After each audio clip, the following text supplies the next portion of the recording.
Welcome back, everybody, for another deep dive. This time, we're taking a close look at the Indian stock market. Sounds exciting. It is. We got this fascinating newsletter from Volatility Coaches of India. It covers the first week of January 2025, and it's packed with insights. Oh, wow. 2025 already. I know, right? Yeah. Time flies. So what really caught my eye is their prediction of a 6.2% return for the Indian stock market this year. That's a bold prediction for sure. And they don't stop there. They're suggesting some pretty interesting moves, like converting gold to equity under certain conditions. Whoa, hold on. Converting gold to equity, that's a big one. It is. It definitely got my attention. So I thought it'd be great to break this down together and see what we can learn from it. Yeah, I'm curious to hear what they have to say. Me too.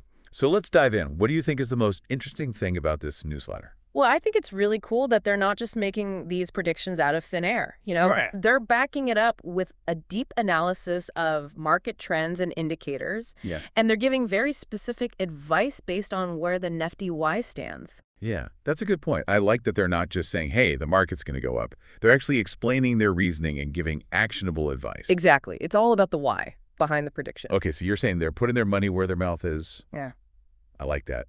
Tell me more about what they're seeing in the Nifty.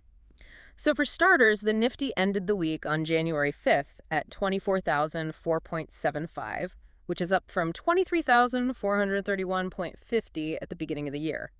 So overall, a pretty good start to 2025. Not bad at all. But I'm guessing that 6.2% projected return is based on more than just a few days of positive movement. Right. You're absolutely right. It's not just about those initial gains. They're looking at a bunch of different factors. One of the things they highlight is the VIX, the volatility index. Ah, the VIX, the fear gauge. Exactly. Think of it as like a measure of market anxiety. High VIX, jittery market, uncertain times, low VIX, things are relatively calm. Right, right. So what's the VIX saying about the first week of January? Well, it actually went down quite a bit, which indicates less volatility in the market. Okay, so less volatility means things are generally moving in a positive direction, but maybe at a slightly slower pace. Does that mean investors are feeling pretty confident? It seems so, but here's where things get really interesting. Their advice is based on specific Nifty Y levels. They're saying if the Nifty Y dips below 23,000, you should consider converting any debt you have into equity. Interesting. And get this, if it drops below 22,000, they recommend buying even more equity, even selling off gold or fixed deposits to do so. Whoa.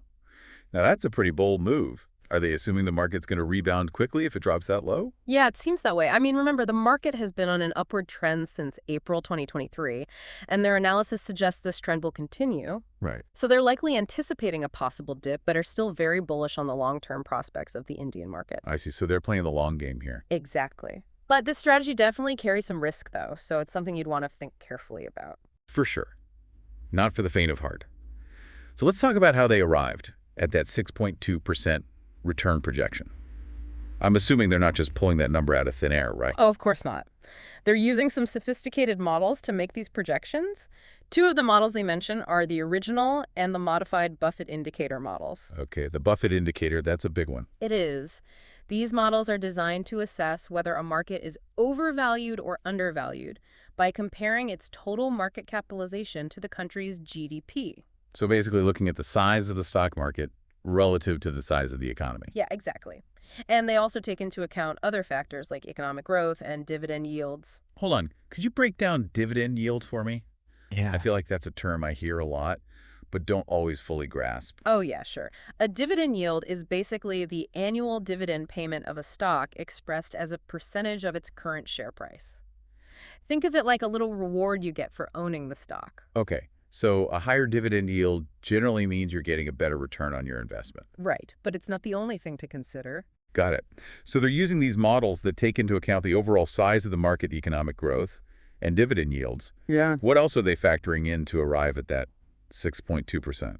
Well, one more important concept they're using is called valuation reverse to the mean. Valuation reverse to the mean. Yeah, it's a fancy way of saying that asset prices tend to revert to their historical average over time. So if a market is currently undervalued, there's a good chance it will eventually correct itself and go up. That makes sense. So they're basically betting that the Indian market is currently undervalued and that it's poised for growth. Pretty much. And they're basing this not just on recent performance, but also on these longer-term historical trends. Right, so it's not just a short-term bet. They're looking at the big picture. Exactly. And while these are still just projections, they're based on some pretty solid data points. Yeah, that's true. But it does make you wonder, how does India's projected 6.2% return stack up against other global markets? Right. Would investing elsewhere give you a better return? Unfortunately, this newsletter doesn't give us the full global picture. That's a good point. This is just one piece of the puzzle. Yeah, but for someone looking at their portfolio and trying to decide where to invest this information could be a really valuable starting point. Absolutely. It gives you a framework to start thinking about those decisions. So where do we go from here? What else does this newsletter have to offer? Well, they actually delve into specific investment strategies based on these projections. They recommend focusing on large cap and momentum funds. Have you ever invested in those types of funds before? I've heard of them, but I'll admit I'm not exactly sure what makes them different from other types of funds. Could you explain that a bit more? Oh, sure. So large cap funds invest in companies with large market capitalizations, which essentially means they're well-established companies with a proven track record. They tend to be more stable and less volatile than smaller companies. Okay, that makes sense. And what about momentum funds? Momentum funds invest in assets that are showing strong upward price trends. Think of it like riding a wave. Okay. The idea is to capitalize on the existing momentum and hopefully see your investment grow quickly. So large cap funds are like the reliable workhorses of the market, while momentum funds are a bit more of a gamble, but with the potential for bigger rewards. Yeah, that's a great way to put it. And when you combine these strategies with their sector recommendations, it starts to paint a clearer picture of where they see the biggest opportunities in the Indian market. Ooh, you've piqued my interest. What sectors are they saying to watch? They're highlighting sectors like banking, finance, IT, and pharma. Do any of those sound particularly interesting to you? All of them are pretty relevant to India's overall economy, right? But IT and pharma stand out to me. India's been making big strides in those areas. Yeah, for sure. What are their specific reasons for recommending those sectors? And more importantly, how can you apply that advice to your own investments? We'll find out in just a moment. You hit the nail on the head. Those sectors are really driving the Indian economy right now. They're seeing a lot of growth, which means potential for investors like us. Yeah, but some listeners might be thinking, okay, cool, but how do I actually put this into practice? It's easy to say invest in IT or pharma, but how do you actually choose the right companies or funds? That's where the data comes in. They actually break down sectorial index performance for January 12th, 2025. It gives you a closer look at how different parts of the market are doing. Okay, so let's dig into that data. We've got PE ratios, PB ratios, dividend yields. It's a lot to take in.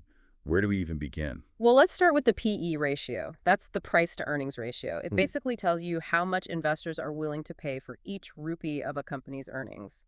A high PE ratio usually means people are optimistic about future growth. Yeah, okay, so high PE ratio, good. Well, it depends. A low PE ratio might mean that the company is undervalued. Right, so it's all relative. Exactly. Yeah. The newsletter highlights a bunch of different indices, like the Nifty Y Midcap 50, Nifty Small Cap 100, and Nifty 500. Each one represents a different segment of the market. Okay, so let's say I'm looking at this data and I see the Nifty Midcap 50 has a way higher PE ratio than the Nifty Y50, which tracks the biggest companies in India.